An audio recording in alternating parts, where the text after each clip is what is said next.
సాయిరెడ్డి బాగున్నారు కదా, సాయిరెడ్డికి ఏం జరగలేదు కదా, ఏమైనా జరిగింది ఆ సాయిరెడ్డికి? ఎవరికి పైన దాడి జరిగింది? ఎవరైనా ఉంటే సాయిరెడ్డి పైన కదా ముందు జరగాలి దాడి. సాయిరెడ్డి బాగున్నాడు కదా, ఇంకెందుకు? మేము మళ్ళా చెప్తున్నాం, చంద్రబాబు గారు కావచ్చు, లోకేష్ బాబు గారు కావచ్చు, ఒకటే చెప్పారు, మనకు ప్రజలు ఇచ్చింది అధికారాన్ని దుర్వినియోగం చేయడం కాదు, ఇది మన బాధ్యత. We are custodians. ఈ యొక్క విజయానికి మేము కస్టోడియన్స్. లా అండ్ ఆర్డర్ ని చంద్రబాబు గారి కన్నా ఇంకా ఎవరు ఈ రాష్ట్రంలో కాదు, దేశంలో ఎవరు మెయింటైన్ చేయలేరు.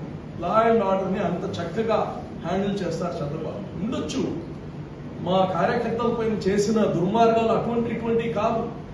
కార్యకర్తల్ని నరికేశారు, చంపేశారు, కుటుంబాలని రోడ్ల పైన వేసేశారు. వాళ్ళందరి ఆవేదన మేము చెప్పేంత ఈజీ కాదు. అయినా మేము సరే పోయి మీ ఇష్టం వచ్చింది చేయమని చెప్పము. దానికి ఒక చట్టపరంగా తీసుకోవాల్సిన ఇది చర్యలైతే తీసుకుంటాము. ఎవరిని వదిలిపెట్టేది లేదైతే.